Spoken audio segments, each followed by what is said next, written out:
Hey, good morning. Take out your science book, beta. I'm looking at page number 83. Now we are going to study chapter number 10, Heavenly Bodies in Space. ठीक, Heavenly Bodies जो कि space में रहती हैं, ठीक है, जो आसमान में रहती है, आसमान के बाहर. तो सबसे पहले देखते हैं कि इसमें क्या क्या है. What is space? Stars and constellation, planets, Earth, Moon. ठीक है. तो सबसे पहले आते हैं व्हाट इज स्पेस. स्पेस क्या होता है? तो स्पेस बता रहा है कि हमारा अर्थ जो है वो हवा की चादर से ढका हुआ है, हवा से चारों तरफ ढका हुआ है. तो जो हवा हमारी अर्थ को चारों तरफ से ढकी हुई है उसको हम कहते हैं एटमॉस्फेयर. क्लियर? इतना समझ में आया? एटमॉस्फेयर. अब बता रहा है कि जब हम एटमॉस्फेयर के बाहर यानी अर्थ के बाहर जाते हैं, रॉकेट में बैठ के जाते हैं ना, अर्थ के बाहर जब जाते हैं तो हमें मिलेगा स्पेस. उसी को कहते हैं स्पेस. स्पेस क्या है? स्पेस एक बहुत बड़ी जगह है जो कि कभी खत्म नहीं होती.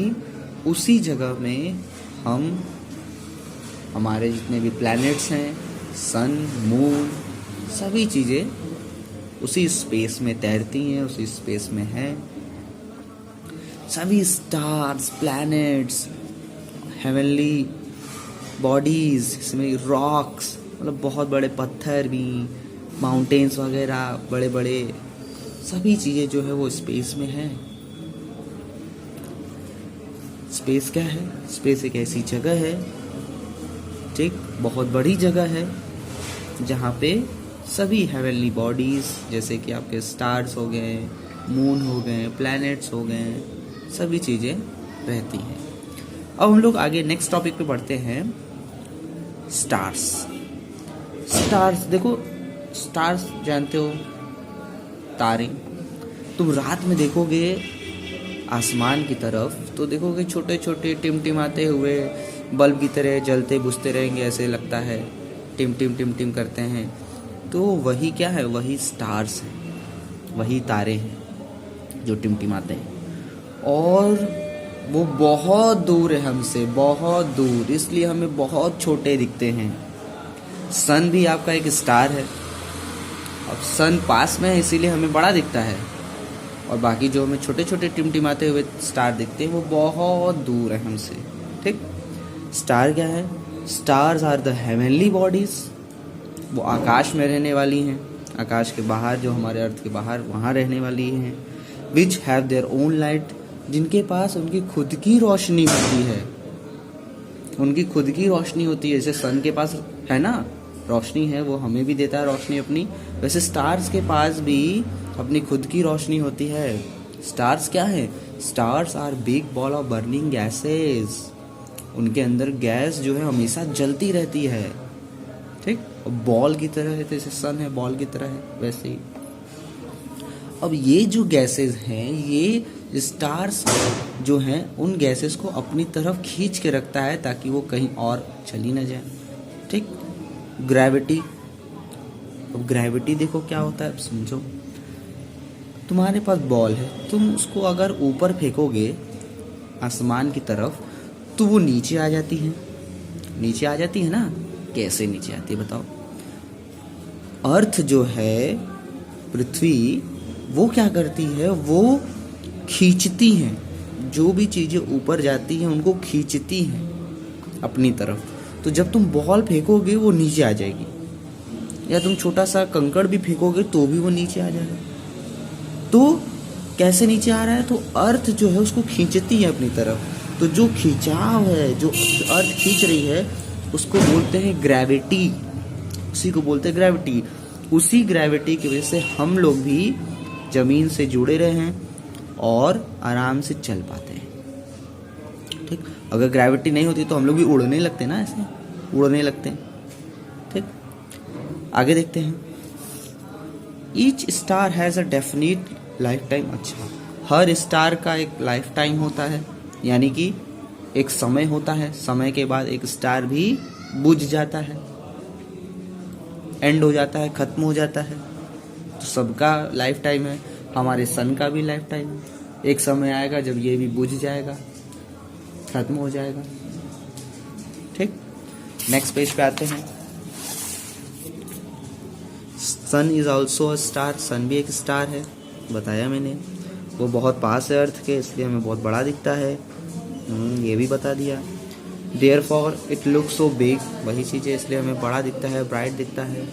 सबसे ज़रूरी बात क्या है इसमें बता रहा है, the sun is most important part of our solar system. हमारा सोलर सिस्टम में सन जो है बहुत इम्पॉर्टेंट है, क्योंकि सन की ही रोशनी हमारे अर्थ तक आती है, तो हम लोग धूप लेते हैं ठंड के समय। ठीक, प्लांट्स वगैरह इनको भी धूप चाहिए होती है। It is about 4.5 billion years old. ये कितने साल का है पता है sun? 4.5 billion years old. 4.5 billion साल का है हमारा earth. Yet it is young star, लेकिन फिर भी अभी ये यंग स्टार है, जवान है, यंग स्टार है। ठीक, the temperature at the surface of sun is about 5,500 degree Celsius to 6,000 degree celsius. Sun के जो सरफेस, जो सतह है, उसका टेम्परेचर देखो कितना है, 5,500 degree Celsius to 6,000 degree Celsius. इतना टेम्परेचर है सन का। अब आइए नेक्स्ट हम लोग चलते हैं कॉन्स्टिलेशन के बारे में पढ़ने। तो कॉन्स्टिलेशन क्या है देखते हैं। Some stars appear to form different patterns और शेप्स इन द स्काई। आप देखोगे कभी कभी कुछ स्टार्स एक साथ मिलके एक शेप बनाते हैं, एक पैटर्न बनाते हैं। These groups of star forming patterns और शेप आर कॉल्ड कॉन्स्टिलेशन। अब जो तारों का समूह, स्टार्स का ग्रुप जो है, जो एक पैटर्न बनाता है, शेप बनाता है, उसी को हम कहते हैं कॉन्स्टिलेशन। कुछ जाने माने कॉन्स्टिलेशन जैसे कि Orion, resembling a picture of Hunter, एक शिकारी का पिक्चर दिखाता है। देखो ये है ओरायन, देख रहे हैं बना हुआ है। Leo, resembling a lion, lion को शो करता है Leo. Scorpius, like a scorpion, Scorpius जो है वो स्कॉर्पियन बिच्छू की तरह है, देखो। And Ursa Major, like a great bear, बहुत बड़े भालू की तरह दिखता है हमें Ursa Major. They can be seen on clear nights, इनको हम देख सकते हैं, जैसा कि आप देख रहे हैं ना, इनको हम इन स्टार्स को देख सकते हैं क्लियर नाइट्स में, जब रात एकदम क्लियर हो, साफ हो, कोई बादल वगैरह ना हो, तब हम इनको देख सकते हैं। ठीक, अब आइए प्लैनेट्स के बारे में। A planet is a large space object. Planet क्या है? बहुत बड़ा एक ऑब्जेक्ट है, इसके पास बहुत स्पेस है। विच रिवॉल्व्स अराउंड अ स्टार, जो कि एक स्टार के चारों तरफ जो है वो घूमता रहता है। इनके पास अपनी खुद की लाइट नहीं होती, जैसे हमारा अर्थ ही है, तो अर्थ के पास लाइट है? खुद की लाइट नहीं है, हम लोग तो सन से लेते हैं ना। They reflect the light of the sun around which they revolve. बता रहा है कि ये क्या करते हैं, ये सन की लाइट लेते हैं और सन की लाइट रिफ्लेक्ट करते हैं। ठीक, the sun, the 8 planets and their satellites along with other heavenly bodies which revolves around the sun form the solar system। देखो सोलर सिस्टम क्या है, बता रहा है कि सन है, सन की पूरी फैमिली यानी कि पूरे 8 planets, सैटेलाइट्स इनके, और भी बहुत सारी जो हेवनली बॉडीज़ हैं जो कि रहती हैं इनके आसपास, उन सभी को मिला के क्या बनता है, एक परिवार। उस परिवार को हम बोलते हैं, उस फैमिली को बोलते हैं सोलर सिस्टम, जिसमें कि सन है, 8 प्लैनेट्स हैं और भी बहुत सारी चीज़ें हैं। ठीक, our solar system consist of 8 planets. अब देखिए कौन कौन से हैं 8 प्लैनेट्स में। Mercury, Venus, Earth, Mars, Jupiter, Saturn, Uranus, Neptune, ये 8 प्लैनेट्स हैं। मरकरी जो है वो बहुत पास है सन के, आप देख रहे हो ना, ये सन है और ये मरकरी ये बहुत पास है। और सबसे दूर है नेपच्यून, नेपच्यून जो है वो सबसे दूर है। सभी जो प्लैनेट्स हैं, जो 8 प्लैनेट्स हैं, वो रिवॉल्व करते हैं, यानी सन के चारों तरफ घूमते हैं, रिवॉल्व करते हैं सन के चारों तरफ। In their fixed path called orbits. इनका एक फिक्स पाथ यानी एक फिक्स रास्ता होता है जिनके चारों तरफ ये घूमते हैं, इसीलिए टकराते नहीं हैं सब। इनका एक रास्ता बना हुआ है कि आप इस रास्ते से जाएंगे, आप इस रास्ते से जाएंगे, आप इस रास्ते से जाएंगे, तो सबका एक फिक्स रास्ता बना हुआ है। उस रास्ते को हम कहते हैं ऑर्बिट्स। क्या कहते हैं? Orbits. Some planets move in small orbits and some in large. जो पास है उनका ऑर्बिट स्मॉल होगा, जो दूर है उनका ऑर्बिट बड़ा होगा। तो कुछ किसी किसी प्लैनेट्स का स्मॉल ऑर्बिट होता है, छोटा रास्ता होता है, किन्हीं का बड़ा होता है। ठीक। दे नेवर गेट कोलाइड, कभी भी टकराते नहीं हैं, क्योंकि भाई आप जानते ही हैं, क्योंकि देख रहे हैं आप फिगर में इन सभी प्लैनेट्स के बीच का जो डिस्टेंस है ना, जो डिस्टेंस है, जो रास्ता है, वो बहुत दूर है एक दूसरे के। ये जो प्लैनेट्स है ना, ये एक दूसरे के बहुत दूर है, बहुत दूर है, इसलिए टकराते नहीं हैं।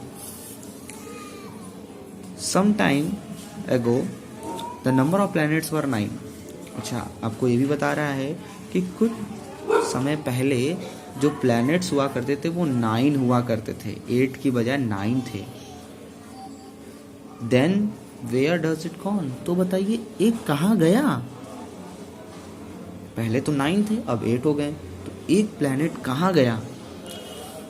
तो बता रहा है कि जो 9th प्लैनेट है, जिसको कि हम प्लूटो बोलते हैं, वो newly made category of dwarf planets, यानी एक छोटे प्लैनेट्स का एक समूह बनाया गया, ग्रुप बनाया गया, उस प्लूटो को हम ड्वार्फ प्लैनेट्स में रख दिए। इसलिए अब हमारे पास 8 प्लैनेट्स हैं, और प्लूटो और बाकी छोटे छोटे जो प्लैनेट्स हैं उनको हम ड्वार्फ प्लैनेट्स कहते हैं। छोटे छोटे प्लैनेट्स हैं सब। ठीक। ये भी सन के चारों तरफ घूमते हैं। ठीक। इनके पास क्या बता रहे हैं, इनके साथ एस्टेरॉइड्स भी हैं, कॉमेट्स भी हैं, ये भी चारों तरफ घूमते हैं। इनका भी एक फिक्स पाथ होता है, ये भी अपने ऑर्बिट में घूमते हैं। There are total 5 dwarf planets. 5 dwarf planets हैं, और भी अभी खोजे जाएंगे। भाई स्पेस बहुत बड़ा है, तो अभी सिर्फ 5 है, अभी और साइंटिस्ट खोजेंगे तो बहुत सारा मिलेगा। तो 5 छोटे छोटे प्लैनेट्स हैं अभी तक। दे आर कौन कौन से हैं? सेरस, प्लूटो, इरिस, हाउमिया एंड मेकमे। ये 5 छोटे छोटे प्लैनेट्स हैं, ड्वार्फ प्लैनेट्स हैं। अब हम आते हैं अपनी अर्थ के बारे में पढ़ने। अर्थ, इस पे हम लोग रहते हैं। ठीक। कह रहा है कि सभी 8 प्लैनेट्स में से अर्थ ही एक ऐसा प्लैनेट है जो लाइफ को सपोर्ट करता है, जिसके पास जीवन है। It is round in shape, ये राउंड इन शेप में है, गोला है। सभी प्लैनेट्स वैसे ही हैं, राउंड इन शेप में है। इसके पास देखो क्या क्या है, माउंटेन्स हैं, बड़े बड़े पहाड़ हैं, नदियाँ हैं, सपाट ज़मीनें हैं। ठीक है। Our earth spins on its axis, हमारा अर्थ जो है एक्सिस पे स्पिन करता है। जैसे लट्टू घुमाते हो ना, ऐसे फिरंगी भी घुमाओगे, जो घूमने वाला रहता है, तो वो एक ऐसे फिक्स पे रहेगा और वो घूमता रहता है। ठीक। तो जो फिक्स ये देख रहे हैं, ये है आपका एक्सिस जिस पे वो घूमता है। ठीक। और रोटेट भी करता है और रिवॉल्व भी करता है, यानी घूमते घूमते घूमते घूमते हमारे सन के चारों तरफ भी जाता है, रिवॉल्व अराउंड द सन। उसी समय सन के चारों तरफ भी जाएगा और अपनी जगह भी घूमेगा गोल गोल। ठीक। जो एक्सिस है अर्थ का, वो एक इमेजिनरी लाइन है। इमेजिनरी मतलब हम लोगों ने खुद इमेजिन किया, सोचा कि एक ऐसी लाइन होगी। ठीक। जो कि नॉर्थ पोल, ये आपका नॉर्थ पोल है, ये आपका साउथ पोल है, तो नॉर्थ से साउथ की तरफ जा रही होगी। ठीक है। अब आगे देखिए क्या है। The earth takes approximately 24 hours. Earth को 24 आवर्स लगता है, जानते ही हैं, वन डे में 24 आवर्स। और बता रहे हैं एग्जैक्टली अगर देखें टोटल, मतलब एग्जैक्ट देखें कितना लगता है उसको, तो 23 आवर्स 934, तो 23.934 आवर्स उसको लगता है एग्जैक्टली। ठीक। To make a complete rotation, एक पूरा कंप्लीट रोटेशन, यानी कि इधर से इधर घूमने में उसको कितना लगता है? 24 आवर्स लगता है। ठीक। तो जब घूमता है तो डे एंड नाइट होता है। जब रोटेशन होता है तो डे एंड नाइट होता है। और रिवोल्यूशन में, वन रिवोल्यूशन में उसको कितना समय लगता है? 365 डेज लगते हैं वन रिवोल्यूशन में। और ये भी देखा जाए तो एग्जैक्टली इसको लगता है 365.25 days. This makes a complete year. 365 में जब ये स्टार्ट करके सन के चारों तरफ वापस वहीं आता है तो 1 ईयर कंप्लीट हो जाता है। Rotation of earth causes day and night. Earth का जो रोटेशन है उससे दिन और रात होता है। और रिवोल्यूशन से सीजन चेंज होता है। जैसे अभी विंटर सीजन है तो धीरे धीरे समर सीजन आएगा, रेनी सीजन आता है। तो रिवोल्यूशन से जो है सीजन चेंज होता है और रोटेशन से डे एंड नाइट होता है। ठीक, आइए हम लोग नेक्स्ट टॉपिक पे आते हैं जो कि है हमारा मून। मून के बारे में आते हैं। The moon shines at night, it is the only natural satellite of earth. Moon जो है वो रात में चमकता है और अर्थ का सैटेलाइट है, तो ये नेचुरल सैटेलाइट है। ठीक, अब आगे देखते हैं। Because it revolves around the earth it has no light of its own. इनके पास भी अपनी खुद की लाइट नहीं होती है, तब ये चमकता कैसे है बताओ? इसके पास अपनी खुद की लाइट नहीं होती है तो चमकता कैसे है? तो ये क्या करता है, ये सन की रोशनी को लेता है और उसको रिफ्लेक्ट करता है। सन की रोशनी को लेके ये चमकता है। ठीक, तो जितने हिस्से पे रोशनी पड़ती है उतना हिस्सा चमकता है मून का।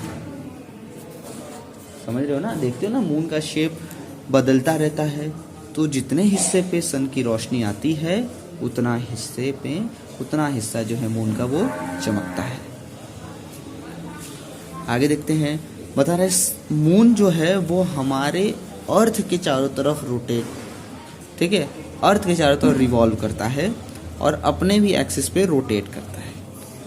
ठीक, इसका भी एक एक्सिस है जिसपे कि ये भी रोटेट करता है, घूमता है और रिवोल्यूशन करता है हमारे अर्थ के चारों तरफ। अब देखिए कितना टाइम इसको लगता है वन रोटेशन करने में, तो बता रहा है कि इट्स अबाउट 29.5 डेज। अच्छा, पूरा बता रहा है कि the time it takes to complete its rotation is equal to its revolution time. ठीक, दोनों बराबर है रोटेशन और रिवोल्यूशन टाइम, तो कितना लगता है उसको? 29.5 डेज लगता है। ठीक है, यानी हमारे अर्थ के चारों तरफ जाने में 29.5 डेज और रोटेशन यानी एक रोटेशन करने में भी उसको 29.5 डेज लगता है। So it is complete it's one revolution around the earth in 29.5 days and it's spin its axis also in the same time. अपने एक्सिस में भी घूमता है उतने ही टाइम पे और हमारे अर्थ के चारों तरफ भी घूमता है उतने ही टाइम पे, यानी 29.5 डेज में। Since moon takes equal time for its rotation and revolution so we always see the same side. वही बता रहा है कि since moon takes equal time, यानी कि रोटेशन और रिवोल्यूशन करने में उसको सेम टाइम लगता है, 29.5 डेज लगता है, इसलिए हम मून को एक ही साइड देख पाते हैं। हमको लगता है कि मून एक ही साइड में है, वैसा ही है।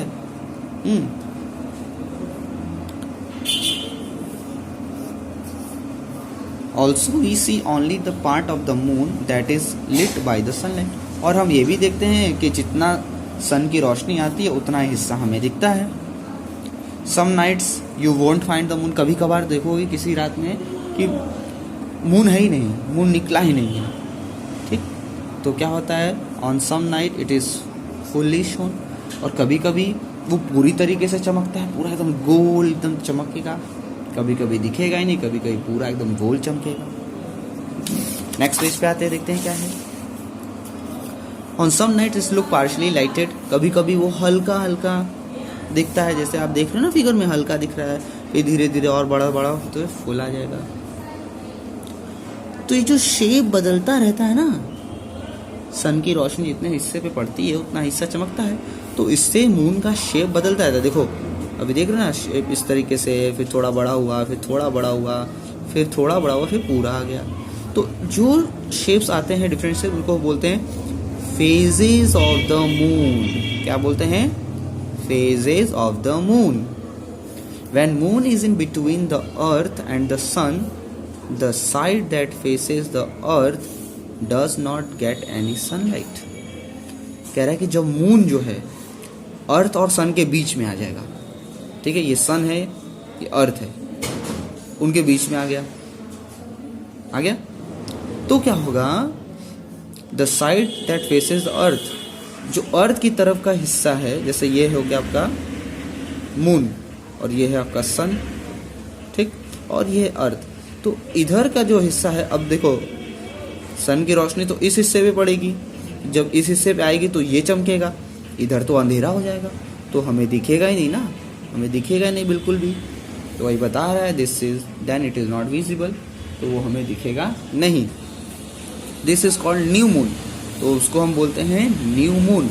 आफ्टर 2-3 days, 2-3 दिन बाद new moon we can see a small part of moon, हमें फिर थोड़ा सा हिस्सा दिखना शुरू होगा।